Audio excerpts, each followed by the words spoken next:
tras la conferencia de Álvaro Pons, pues viene muy bien tener ahora a Laura Pérez Bernetti, una de las grandes dibujantes y autoras de cómic de la historia del TVO en nuestro país y bueno, pues sirve un poco como continuación a lo que acabamos de ver con Álvaro Pons, ¿no?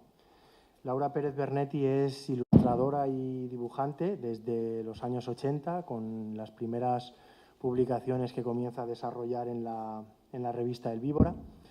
Y bueno, pues ya desde 1989 pues realiza con Josep Marí Loduca la obra El Toro Blanco o Las habitaciones desmanteladas en el año ya 99, donde bueno, pues recoge los cuentos adaptados de grandes escritores como Thomas de Quincey, Dylan Thomas o Guy de Maupassant. Más adelante, en el año 2000, publica con la editorial vasca Ikusager, publica Macandé, con guión de Felipe Hernández Cava, e inicia de algún modo una trayectoria que tendrá continuidad con la editorial alicantina Edicions de Ponent, dirigida por nuestro querido y desaparecido Paco Camarasa, donde pues publica con Felipe Hernández Cava Sara Servito, también publica El brillo del gato negro con guión de Antonio Altarriba y Los amores locos también con guión de Altarriba. En los últimos 10 años, sobre todo Laura ya se ha dedicado más a evolucionar de algún modo con esto que Álvaro Pons estaba planteando, con esta nueva, o a desarrollar esa aparición del género de la poesía gráfica.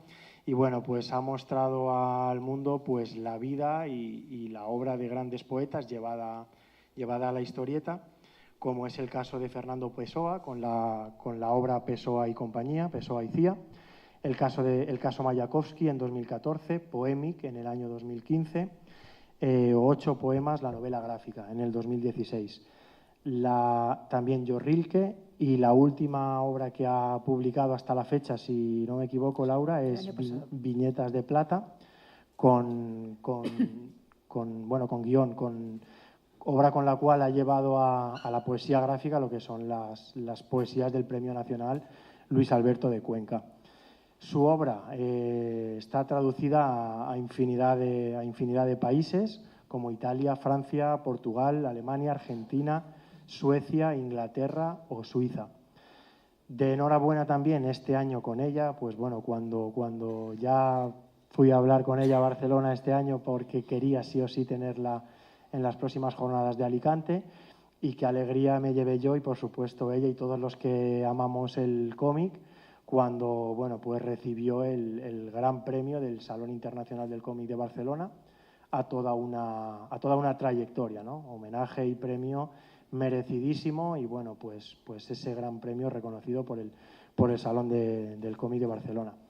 A partir de ahí yo ya me desvío, os dejo a vosotros, Álvaro, Laura.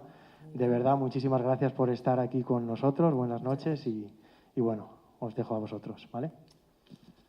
Bueno, yo antes de que empiece Álvaro, muchas gracias a Paco por invitarme a las jornadas, al Centro Las Cigarreras y a Paco Camarasa, al alicantino Paco Camarasa, que apoyó mi trabajo desde muy jovencita. Fue una excelente persona, un gran editor que apostó por el cómic español cuando nadie apostaba y que realmente añoramos gran parte de los autores españoles. Sí que lo añoramos, sí que lo añoramos. No me parece mejor manera para empezar que recordar a Paco, porque los que fuimos además amigos, pues lo recordamos mucho. Y los que somos lectores de cómics lo recordamos todavía más, porque la vida es así, ¿no? Pero nos falta un Paco Camarasa que nos traiga todas las cosas que hacía. Bien, yo no voy a entrar en el recorrido biográfico, que ya ha entrado un poco. Sí, ya lo he explicado. Paco, ya lo he explicado. Aparte porque contigo tenemos mucho recorrido que hacer, y aunque esto de los premios siempre se dice que el premio a la trayectoria parece como si ya hemos acabado, ¿no? Bueno, en tu caso es completamente el contrario, porque precisamente tú ahora estás en un momento de apertura de líneas Y espero, evidentemente, que el premio sea más que nada la antesala de todo lo que nos viene tuyo, que si es como lo que hemos visto hasta ahora, pues será maravilloso. Claro, una de las cosas que sí que podemos hablar cuando vemos toda tu trayectoria es la cantidad de autores que tú has adaptado. En ese sentido, en este concepto de adaptación de literatura o de poesía, la verdad es que tú eres un referente. Has adaptado desde Borges, Loduca, Mayakovsky, Rilke, Jung. Tienes una cantidad de obra de adaptación literaria realmente impresionante. Y en ese sentido, yo quería abrir un poquito con ese concepto que estaba hablando antes de la complejidad, de pasar de un medio a otro, de ese traduttore traditore, ¿no? ¿Hasta qué punto ese paso de un medio a otro es una traición al original? ¿O hasta qué punto en la adaptación se debe respetar el original en función de las necesidades del medio? ¿O es el medio el que te tiene que marcar qué es lo que tienes que decir respecto al original? Bueno, yo creo que tienes razón tú, que es otro medio. Por lo tanto, tú tomas un texto narrativo, una novela o un ensayo o una poesía, de alguna manera, al traerlo a tu terreno, que es la historieta, una variación tiene que haber, porque ya es una secuencia, porque es visual, pero siempre hay, de alguna manera, un eco importante de la obra original, del cuento, de la novela o de la poesía. Por ejemplo, en poesía yo generalmente con todos los poetas pues me he leído gran parte de su obra, tanto los ya consagrados como Rilke, Pessoa y Mayakovsky, como los vivos, ¿no? Porque yo no solo he dibujado a los consagrados, sino que he querido apostar por los poetas españoles actuales de diferentes generaciones, de diferente trayectoria estética también, no solo, por ejemplo, la poesía de Luis Alberto de Cuenca, que es la línea clara, sino que también he hecho poetas como Piquero, que es un poeta de lo cruel, de la realidad, o conceptual, como por ejemplo Mencho Gutiérrez, ¿no? Entonces yo creo que en el fondo respetamos a estos artistas, los escuchamos. Incluso yo con los poetas pues les preguntaba, a ver, ¿qué te parece? Y discutía con ellos, ¿qué te parece que haga un enfoque, etcétera, ¿no? O sea, tenemos un gran respeto por la literatura, por la poesía, porque realmente somos grandes lectores y lo admiramos, pero indudablemente luego es otra cosa, ¿no? Entonces a mí me pasaba, por ejemplo, con los poetas que me decían, tienes que mantener lo que es la rima, no la puedes tocar, ¿no? Entonces decía, lo siento, pero la página siguiente, yo este bocadillo, como la escena es totalmente diferente dentro de esta estrofa, tengo que cambiar. No, esto no se puede hacer. Bueno, y había unos cabreos terribles de los poetas.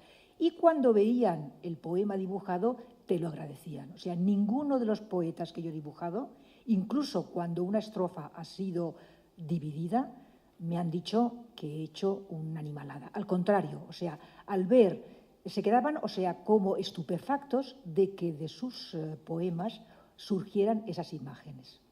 Pero tú lo has dicho, tiene que haber un eco de la obra original, sí. Esa jerarquía que yo hablaba, que en este caso creo que las jerarquías no existen, sino lo que hay es un enfrentamiento una a otra, ¿no? Enfrentamiento no es la palabra, sino poner una frente a la otra, ¿no? Pero claro, esa obra es nueva y es una obra que a mí lo que me gustaría es conocer cuál es la relación que mantiene el autor con esa obra que se basa en otro autor. Cuando tú haces una obra personal tuya, está claro, es tu obra propia. Pero en este caso es una obra nueva, pero que de alguna manera no lo es o sí lo es. O tiene una parte que, digamos, no reconoces como tuya porque es del autor original. ¿Qué relación existe entre el autor y la obra adaptada? Claro, es que la cosa se complica más todavía conmigo, porque yo, cada poeta, he buscado un registro gráfico diferente. O sea que todavía es más complicada la cosa. Por ejemplo, cuando he dibujado Pessoa, era un tipo de dibujo que recordaba un poco la caricatura, y en cambio en Mayakovsky eran las vanguardias rusas, era una estética totalmente diferente. En Luis Alberto de Cuenca era la línea clara, que es realmente su registro. Entonces, claro, también depende del autor, ¿no? O sea, autores como yo, como Raúl, como Federico del Barrio, hemos trabajado diferentes registros. Yo cuando dibujé Maupassant busqué un grafismo de acuerdo a la personalidad de Maupassant, ¿no? O sea, también hay que tener en cuenta cuál es la trayectoria de cada autor y cuáles registros él utiliza normalmente.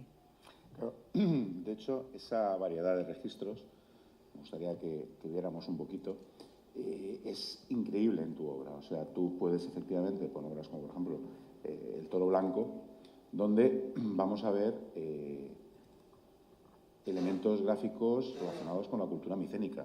Claro, y que claro, en el toro blanco, claro, yo cogí la cultura micénica y lo que eran los frescos de Cnosos y el arte minoico, que claro, es una referencia, si os fijáis, incluso los grises, yo pongo los grises como si fuera el fresco, un fresco cretense, ¿no? En cambio de poner claroscuro, que sería más bien del Renacimiento, etcétera. O sea que me empapo mucho de la época y del escritor o también del estilo artístico que estoy estudiando. ¿Eso lo haces en todas tus obras? Sí, en todos los libros, sí. Vamos a ir viendo algunos ejemplos más, donde efectivamente se ve esa implicación clarísima. Por ejemplo, en Las mil y una noches, lo que vamos a ver es con la cultura oriental.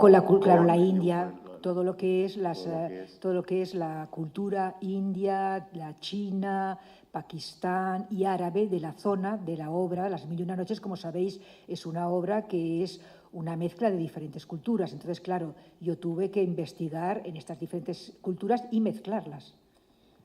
Hay una obra donde esa relación aparece todavía más, que es en Amores locos, donde cada una de las historias que tenemos se va a representar de una manera gráfica completamente diferente, sí. Pero en todas va a haber una relación con el arte.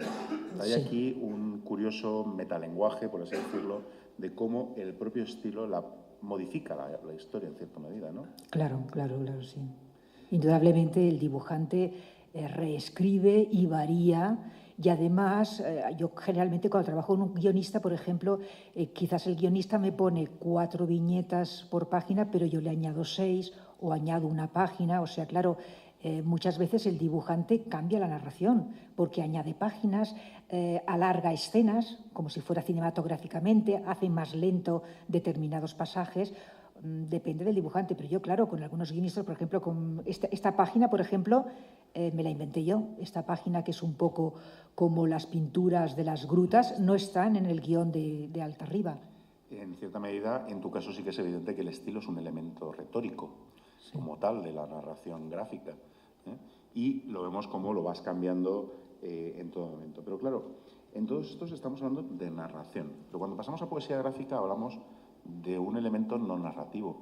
¿Hasta qué punto es posible que algo que tenemos tan, y sobre todo en el caso, por ejemplo, de los dibujantes de cómic que han vivido la tradición narrativa del cómic, cómo se da el paso a una obra no narrativa en el sentido clásico?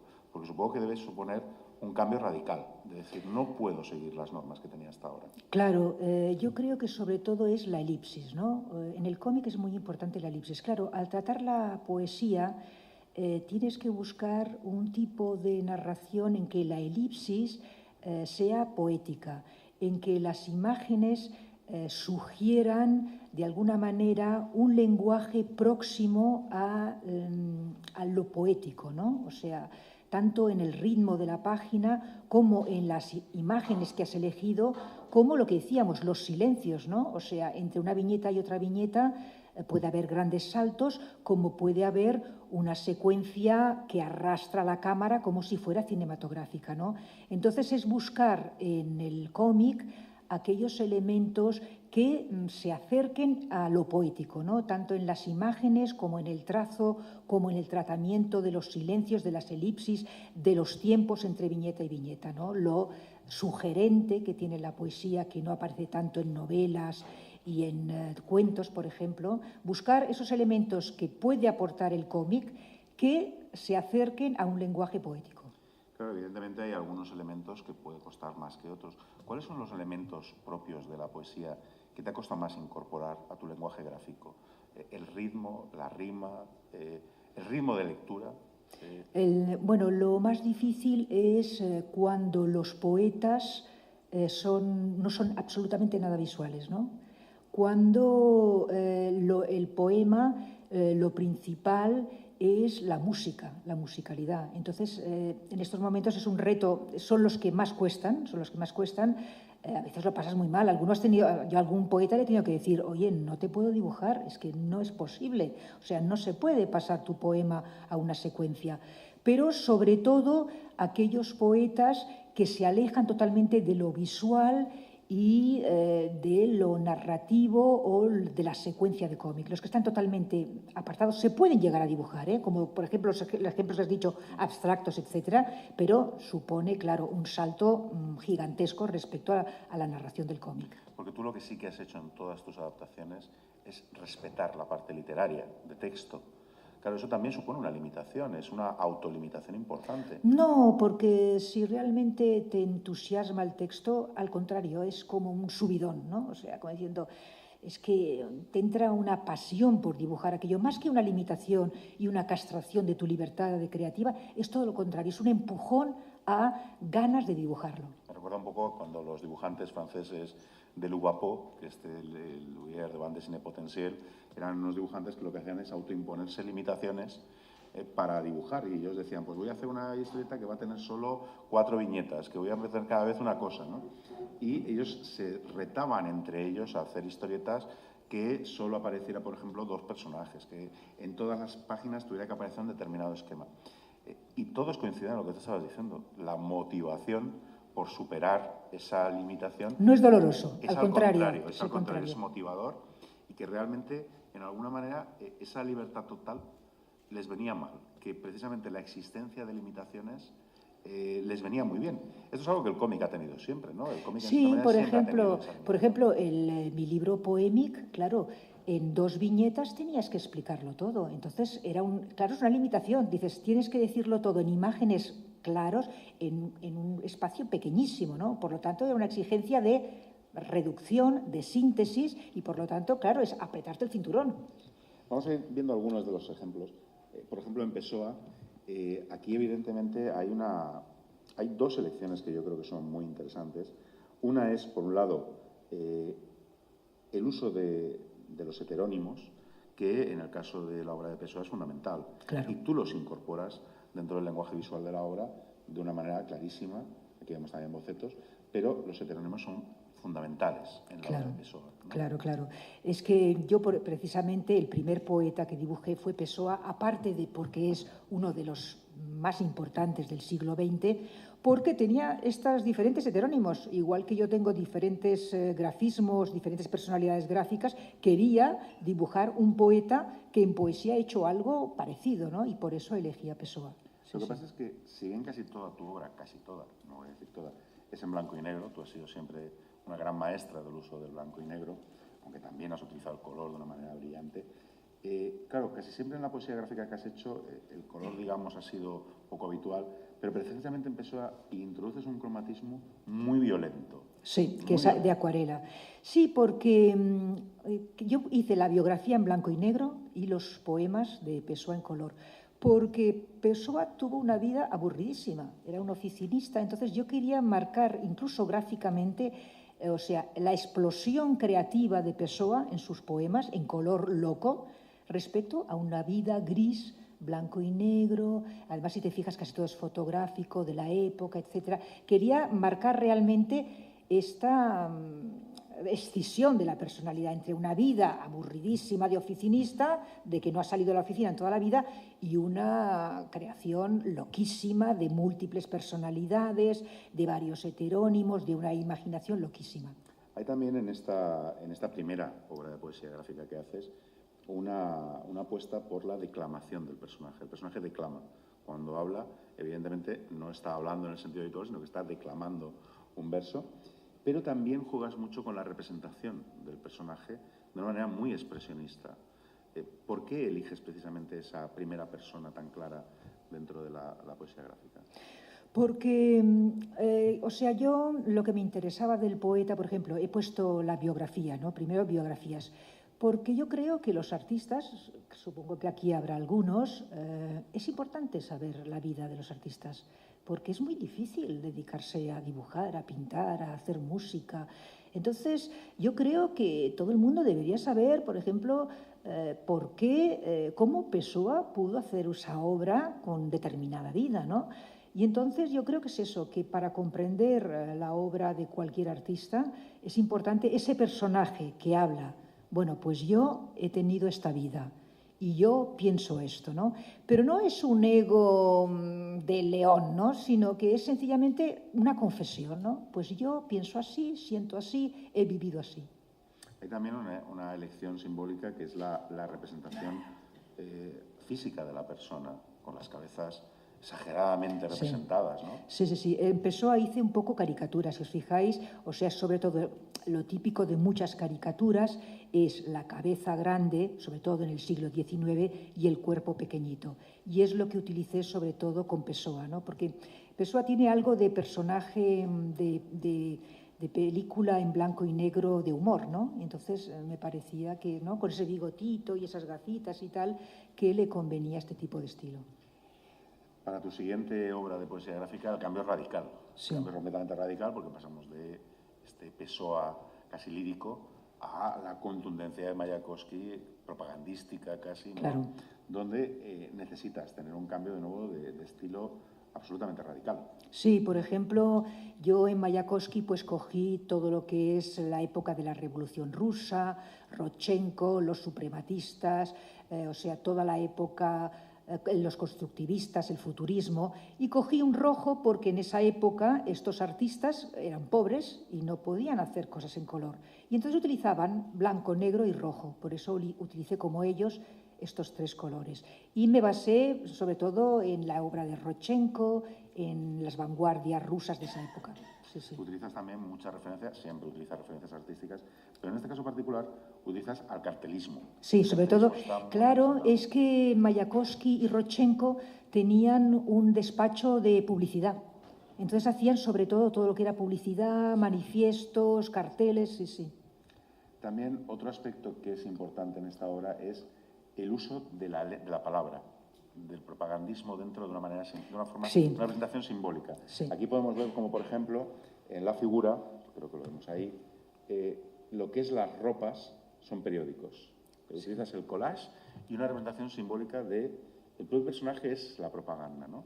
Claro, porque Mayakovsky en su poesía reivindicaba el lenguaje de los niños, pero también la publicidad. O sea, Mayakovsky entendía que la publicidad podía ser, los periódicos, etcétera, una de las nuevas facetas de la nueva poesía que él planteaba como innovación en la poesía rusa.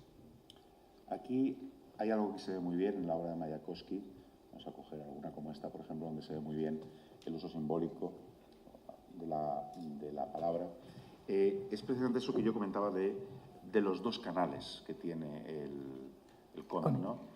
Tú utilizas muy bien ese doble juego. Está el juego de lo que es la propia obra de Mayakovsky, pero tu representación simbólica a través del dibujo es fundamental. Y tienes una doble lectura completamente diferenciada, que es tu interpretación de la obra de Mayakovsky a través de la parte visual, ¿no? Claro, además tener en cuenta que yo en Mayakovsky cogí aquellos poemas que hoy en día para nosotros son modernos, porque claro, hay parte de la poesía de Mayakovsky que no la leemos fresca como de hoy en día. Entonces elegí aquellos poemas menos panfletarios, ¿no? Porque claro, hay una parte de la poesía de Mayakovsky que es muy panfleto, ¿no? Entonces es esto, ¿no? Gran parte de estos poemas es Mayakovsky que habla de su vida, ¿no? Realmente es autobiografía en poesía. De todas las adaptaciones que has hecho de poesía gráfica, posiblemente esta sea la que tiene una concepción visual más impactante, claro, y que tiene incluso una lectura propia. Es de las pocas que se puede leer sin atender prácticamente al texto, ¿no? Claro, porque claro, es que es una época combativa. Es la revolución, es un movimiento en Rusia de las vanguardias, de romper todas las normas. Entonces hay ya el impacto de la imagen que había en toda esa época era muy fuerte, era realmente impactante en todos los terrenos. Desde el principio tuviste claro el bicolor, como has dicho. Sí, desde el principio, sí. Claro, la siguiente que tenemos aquí es posiblemente una de las más extrañas dentro de lo que es la línea de adaptación, porque Poémique es tiras poéticas. Basa el lenguaje de la tira diaria. La tira diaria es posiblemente uno de los formatos más clásicos del cómic. La tira diaria es cómo evoluciona el cómic dentro de la prensa, esa manera de dar periódicamente una historia que está pensada desde el principio con una concepción profundamente narrativa, porque casi todas las viñetas tenían, las tiras tenían 2 o 3, 4 viñetas donde se reflejaba perfectamente el concepto de presentación, nudo y desenlace. Claro. De hecho, incluso solía haber 4 viñetas que era presentación, nudo, desenlace y continuación, o recoger lo que había pasado en la anterior, nudo, desenlace y otra vez empezar en la siguiente, con lo cual, de alguna manera, es una especie de la mínima expresión de la narración. De alguna manera, es la antítesis de la poesía, ¿no? Sí, claro, es una síntesis a rajatabla, ¿no? O sea, tienes que hacer inicio, nudo y desenlace en una imagen, a veces en 2 imágenes, en 3, ¿no? Entonces es un esfuerzo de síntesis muy considerable. Y además este poeta no era consciente de que tenía sus poemas la estructura de una tira. Fue Andrés Salvarezza que en una lectura de poesía lo reconoció, pero él no sabía que su estructura de poema seguía la estructura de una tira de tebeo. Es Ferran Fernández, el poeta. Tú haces 52 tiras, tienes una concepción anual de tira diaria, en este caso tira semanal. Pero, claro, ahí volvemos a ese concepto de lo guapo. La constricción es máxima. Y además haces una lección todavía más difícil. Es 2 viñetas nada más. Normalmente la tira suele tender a más. 3, 4, sí. 2 limita todavía mucho más las posibilidades, pero por otra parte, de alguna manera sí que rompe el concepto narrativo. Esa dependencia narrativa que tiene el poner más viñetas, con solo 2 te lo hace mucho más difícil, ¿no? Sí. Esto fue un esfuerzo considerable porque claro, tenía que decirlo todo en poquísimas imágenes.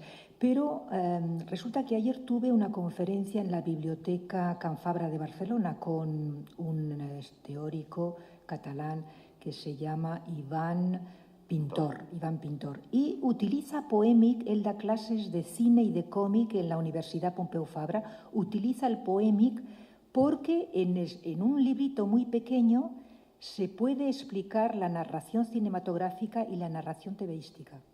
Y me lo dijo ayer, dice, yo utilizo en las clases, porque en un libro tan pequeñito aparece el zoom, el plano general, de tanto el lenguaje... Hay algo que me parece realmente interesante de Poémic, y es el hecho de que el poema es el libro. Mientras que estamos acostumbrados al poema, a la página de poema, a los versos, aquí, de alguna manera, mientras que tú en las páginas, los poemas pueden ser las páginas, la página puede representar una estrofa de un poema, aquí es el libro como tal, el poema. De alguna manera rompes con lo que estabas haciendo en ese momento y lo que tiene consideración de poema es todo el libro en su conjunto, ¿no? Sí, porque claro, el libro es el formato de la tira. Es que ya el libro en sí, como objeto, es una tira un poco más gruesa. Si seguimos, vemos aquí ejemplos y el referente aquí a el tebeo clásico, a Coll. Coll posiblemente sea uno de los dibujantes más poéticos que ha tenido el cómic, ¿no? Sí, y además reconocido muy tarde. Yo creo que Coll era un dibujante de línea clara muy bueno, que tuvo la crisis del tebeo español, que se tuvo que dedicar a otro, me parece que era pintor, ¿no? Pintor de paredes o algo así. Era albañil. Era albañil o algo así. Sí. Entonces yo quise dedicarle una viñeta a él porque yo de niña lo leía y me entusiasmaba. Sí. De alguna manera, esa necesidad de que las viñetas tengan un ritmo, una cadencia, esa cadencia poética, él lo conseguía. Sí. Él lo conseguía precisamente, yo tenía preparada también esta misma imagen, porque es un enganche de algo precisamente que no hemos hablado antes, no teníamos tanto tiempo para hablar, pero hasta qué punto ese ritmo poético ha existido siempre en el cómic de forma consciente o inconsciente. El ritmo de la lectura, que es el propio lector el que impone el ritmo. Claro, ahí en Poémic quizás es el momento más complicado. Es el lector el que te va a marcar el ritmo. ¿Tú hasta qué punto puedes controlar a ese lector? Muy poco, muy poco. Es lo que decías tú, es que si el lector no tiene la capacidad o el gusto por lo poético, no lo va a leer. Es que no lo va a leer ese aspecto, ¿sabes? Si el lector no le interesa la cultura de la imagen, entonces tampoco va a valorar que uno estudie el futurismo ruso y luego esté estudiando la línea clara franco-belga. Entonces, claro, el lector, indudablemente el autor puede hacer un esfuerzo y puede aportarle determinados elementos, pero luego la lectura, claro, está en manos del lector totalmente. Seguimos con Poemic, donde pasamos, bueno, creo que nos hemos saltado Rilke, ¿o está después? Está después, que puede ser después. Saltamos a 8 poemas. En 8 poemas, ya desde la portada tenemos una especie de oxímoron ahí. 8 poemas, la novela gráfica. ¿Por qué la novela gráfica? Es que todavía no se hablaba de poesía gráfica, pero es poesía gráfica. Todavía no habíamos hablado de este... Claro, esto es de hace 3 años y todavía el término, pero ahora yo hablo de poesía gráfica. De hecho, este 8 poemas lo vamos a hacer una segunda edición con más poetas. Serán 12 poemas y pondremos poesía gráfica. Sí. El libro de 8 poemas es posiblemente uno de los más interesantes porque es todo un reto. Trabajas con 8 poetas, evidentemente, con Menchu Gutiérrez, José Luis Piquero, Jesús Aguado, Isabel Bono, Miriam Reyes, José Cederolo, Julia Ochoa, Luis Alberto de Cuenca. Y en todos los casos tú optas por una representación del autor, del poeta. Siempre cada historieta, cada adaptación poética empieza con la representación del poeta de esta manera. ¿Por qué utilizas siempre el poeta en primer lugar? Porque como son poetas actuales, y hoy en día la poesía la lee poca gente, yo ya lo presento como un autor que hay que tener en consideración, ¿no? Entonces, en la primera página pongo su nombre, su retrato, y unos poetas me han escrito en los textos que hay su personalidad como poeta, ¿no? Entonces, yo de alguna manera estoy presentando a unos poetas buenos, contemporáneos de hoy en día, de diferentes edades y de estilos, y entonces los doy a conocer de alguna manera, ¿no? Le estoy diciendo al lector, oye, fíjate que hoy en día no solo Rilke, Pessoa, Mayakovsky, etcétera, fíjate en Luis Alberto de Cuenca, en Piquero, en Miriam Reyes, que los tienes al lado. Pero esa representación del poeta, ¿no has tenido la tentación de la autorrepresentación de la autora? No, es que, fíjate, soy una autora que casi nunca me he dibujado a mí misma ni he contado mi vida. Porque hoy en día la autobiografía, por ejemplo, en novela gráfica, es uno de los grandes temas de la novela gráfica. Yo generalmente no soy nada narcisista, pero nada. O sea, pero aquí no es tanto un narcisismo como el hecho de que al representar a los autores establecer un diálogo visual con ellos, ¿no? De alguna manera tú estás estableciendo un diálogo con ellos a través de su obra, pero ya que los representas a ellos, ¿por qué no tú también? Pues mira, podría probar el próximo cómic. Un nuevo reto. En todos estos... Este se ha publicado también en Italia, este Piquero, en Linus, en la revista Linus. En cada caso, evidentemente, cada autor es un reto completamente diferente. Sí, sí. En el caso, por ejemplo, de casi todos ellos utilizas mucho la alegoría, el simbolismo, pero ¿cuál de todos ellos ha sido el que más te ha costado? Antes comentabas el caso de Menchu Gutiérrez. Menchu Gutiérrez, sí. Es el que me ha llevado más tiempo porque Menchu Gutiérrez está... No, pero solo te está el presente. Menchu Gutiérrez, yo cogí los cuadros del Prado de Botticelli. Mira, eso te iba a decir. Igual hay uno aquí. A ver, el siguiente. Sí, mira, ¿ves? Estos son el cuadro de Botticelli, pero claro, yo lo he cambiado. He cambiado los personajes, he puesto un bocadillo con un corazón, o sea, lo he adaptado al lenguaje del cómic. Yo esto me lo he preparado muy bien, como ves, y tengo el cuadro de Botticelli. ¿Ves? El cuadro de Botticelli, pues entonces yo he cogido la secuencia, porque claro, Menchu Gutiérrez es muy conceptual y no visualiza. Pero lo que trata en su poema es la crisis con su pareja. Y este cuadro de Botticelli, que es una historia de Boccaccio que habla de una mujer que rechaza a un hombre y entonces tiene un castigo de que le siguen unos perros, le caza el amante, le saca el corazón y se lo da a los perros, que lo dibujó Botticelli, lo he puesto en el cómic de Menchu Gutiérrez, ¿no? O sea, de alguna manera yo he alargado un poema que es básicamente conceptual, de mal rollo entre dos personas, utilizando la pintura y el cómic. En este caso, la elección de esta pintura es especialmente interesante por dos razones. Una, porque tienes un proyecto inédito de adaptación de Boccaccio que nunca ha visto la luz, precisamente a partir de esta imagen. Sí. Y segundo, porque curiosamente es un cuadro con una componente muy emparentada con el cómic. Sí, podemos sí. ver aquí hay mucha cómo... gente que habla de cómic, ¿eh? En este Sí, porque efectivamente aquí, si lo ve el público, vemos como efectivamente este árbol define una viñeta, otra acción aquí de nuevo tenemos acciones diferenciadas por los árboles, y curiosamente aquí los árboles han sido talados, ¿no? Con lo cual tenemos ya la imagen completa. Pero hay una secuencia y también hay un ritmo interno dentro de la obra, ¿no? Si os fijáis, al principio está el enamorado dolido porque la mujer no le quiere, está paseando y ve a su mujer corriendo que le siguen unos perros.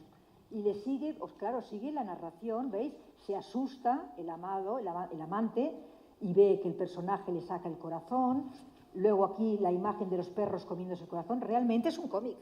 Es una narración secuencial. Y es Botticelli. Pero claro, tú lo transformas y, paradójicamente, lo metes dentro de una historieta aquí, para utilizarlo.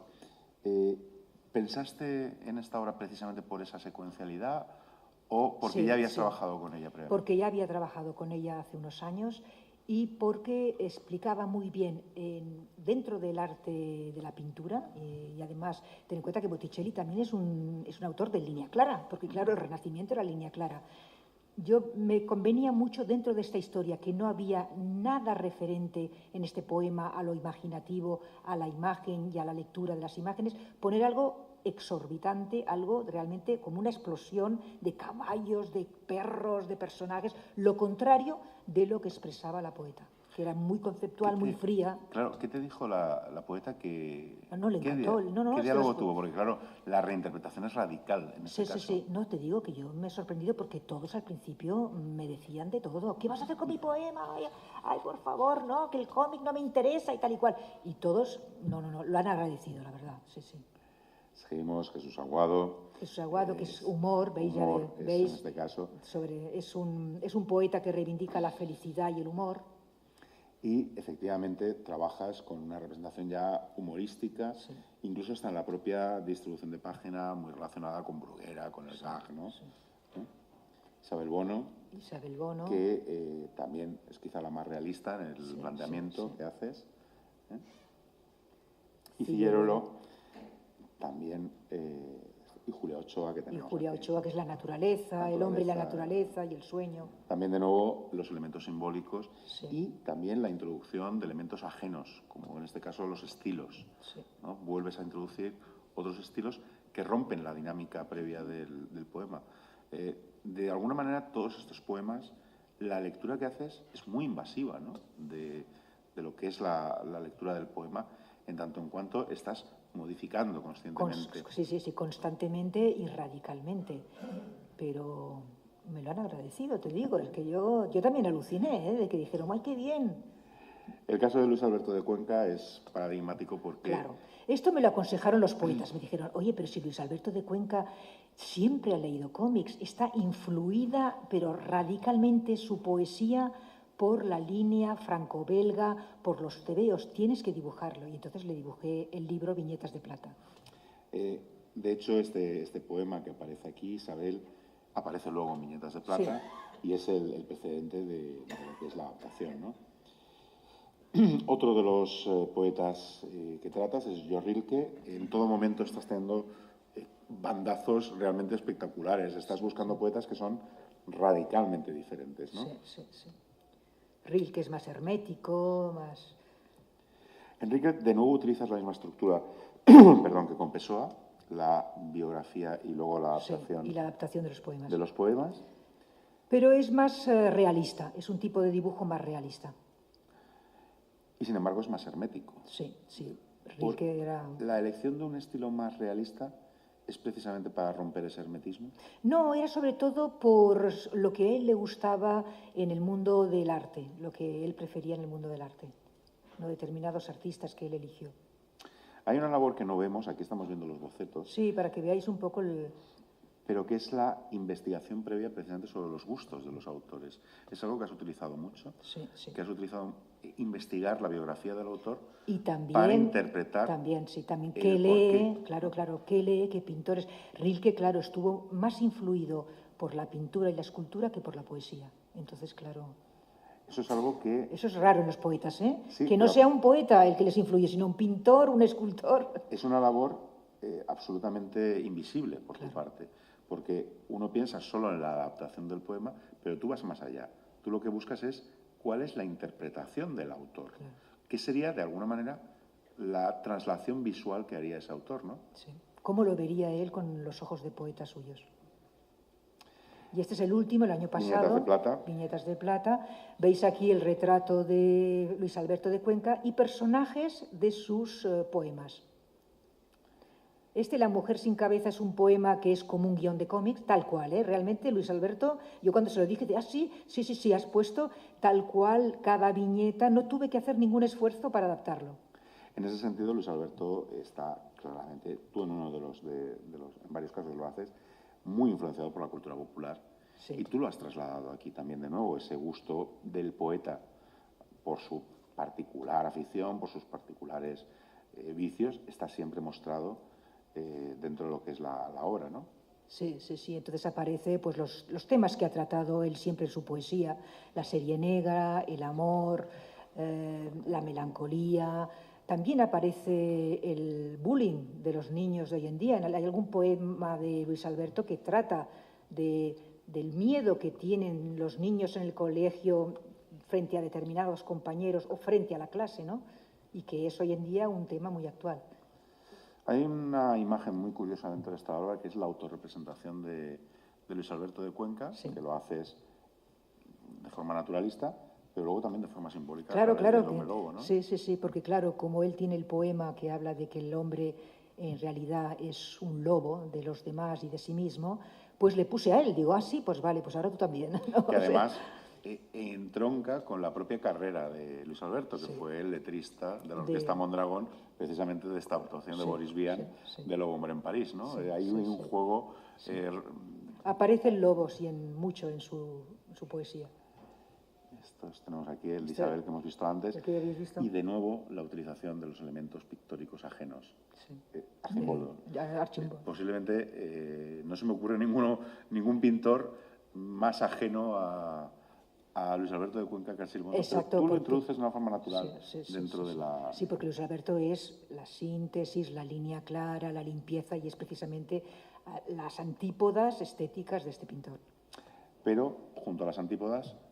Sus iconos gráficos. Sus iconos, ¿no? O sea... Ahí vemos a Conan. John Willy, sea, autores de TVO, etcétera, que han influido mucho en su... En todo este repaso que hemos hecho a toda la parte de poesía gráfica, de todas las obras que hemos hecho, lo vemos aquí, hay un referente que es siempre... Tú has sido referente de eso, de lo que es el cómic erótico. Yo me gustaría acabar un poquito todo este repaso a tu obra, recuperando esa primera parte de tu obra que es erótica. ¿Podrías hacer hoy los mismos tebeos eróticos que hiciste en los años 80? Yo no puedo hacer ni el libro que hice el año pasado. De verdad, no puedo. Porque claro, yo voy investigando, voy cambiando de estilo. Es que incluso cuando, por ejemplo, hice el Toro Blanco, que era Creta, Pasífae, Minos, todos los personajes, al cabo de 4 meses, como se vendió muy bien, me venían encargos. Oye, dibújame una cretense para la revista tal de moda. No podía, porque lo había dibujado el año anterior y ya estaba en otro momento creativo. O sea, claro, como voy evolucionando, voy cambiando, voy probando esto, investigando aquí y allá, yo no puedo hacer lo mismo que dibujaba el año pasado, no puedo. Tú has tenido una incursión en el erotismo muy comprometida, tu visión del erotismo es muy comprometida, es una mirada militante, pero claro, posiblemente hoy en día estamos en una época donde la corrección política nos ha llevado a que sea difícil en algunos casos o que la lectura de tus obras puede incluso ser mal leída, ¿no? Se puede tener una lectura incorrecta. Ahora estamos en una época en la que el erotismo es un problema. Es grave. Yo, por ejemplo, hablo con autores franceses de erotismo como Alex Varenne y lo tienen muy difícil, porque ten en cuenta que, me parece que fue el año pasado, había una exposición que venía de Viena, de Egon Schiele, en Alemania e Inglaterra, la censuraron. O sea, censuraron todos los carteles de la calle, les pusieron unos parches. Esto no pasaba y es del 1900, estamos hablando del 1800, del siglo XIX. O sea que ahora no se puede mirar a Egon Schiele por la calle. Hace poco, por ejemplo, en Nueva York fue Balthus, que lo querían sacar del museo. O sea que estamos en un momento en que el cuerpo, hay una culpabilización del cuerpo. Hay una interpretación de que es malo, de que es sucio, de que es feo, de que no tenemos que ocuparnos de ello. Pero yo creo que son periodos, ¿eh? Hay periodos de censura y periodos en que está más a mano, ¿no? Pero precisamente tú en tu obra lo que haces es una glorificación del cuerpo. Sí. O sea, el cuerpo es un elemento retórico, de nuevo, y efectivamente el placer, el deseo, son elementos fundamentales de tu visión de la sexualidad. Sí. No haces una visión puramente pornográfica, sino que haces una visión de un erotismo donde hay una investigación. No solo una investigación, sino que en la mayoría del cómic erótico no hay guión. Es que yo me busco un guionista como Altarriba, que me haga un buen guión, que me haga unos buenos diálogos, que haya una personalidad. Claro, es que en la mayoría del cómic erótico ni te lo lees el bocadillo. Que además siempre suele estar hecho para hombres, con una definición clara. Pero es curioso, en todos los casos que has trabajado cómic erótico, menos en La Trampa, has trabajado con guionistas masculinos. Sí, pero yo he cambiado, he discutido cosas, oye, esto me parece machista, oye, no sé qué, ha habido discusiones, ¿eh? Pero son grandes personas, por ejemplo, no han sido machistas conmigo. No, imagino que sí había... Loduca, fíjate, Loduca, yo tenía 25 años y él 70, y no era machista, en el Toro Blanco no había una visión. Sin embargo, hoy en día hay lecturas que son capaces de sacar machismo de simplemente esa representación sexual. Claro, es que te digo, es un momento en que está un poco demonizado el tema, ¿eh? Claro. Es como un puritanismo cargado como de una visión muy negativa del cuerpo, de los cuerpos. Además, yo ya lo dije también en Unicómic, a mí me interesa el cuerpo humano en todos los aspectos, de hombres, de mujeres, de niños, de ancianos, de gordos, de flacos, de rubias, de morenas, de pelirrojos. El cuerpo humano me interesa en todas las edades y en todas las formas. Entonces, claro, está en un momento en que se oculta, en que no aparece en la prensa, en que en las exposiciones se censura. En Internet no. En Internet la pornografía hasta un bebé lo puede ver todo, ¿no? Pero libros, exposiciones, conferencias, es un tema difícil en estos momentos. De hecho, quizá te faltaría esa relación entre poesía y erotismo, ¿no? Te queda todavía ese punto por explorar. Bueno, pero puede llegar algún poeta o alguna poeta que me lo proponga. Sí, sí. En todos estos casos casi siempre trabajas desde la referencia externa, desde el autor que adaptas. Muy pocas veces has trabajado sobre tus propios guiones. Pocas veces, porque cuando investigas, pues buscas nuevos mundos, ¿no? Entonces, yo siempre me ha gustado trabajar en equipo, con otra persona, con 1, 2, 3, por ejemplo, con 8 poetas, ¿no? Y me gusta aprender de los demás, ¿no?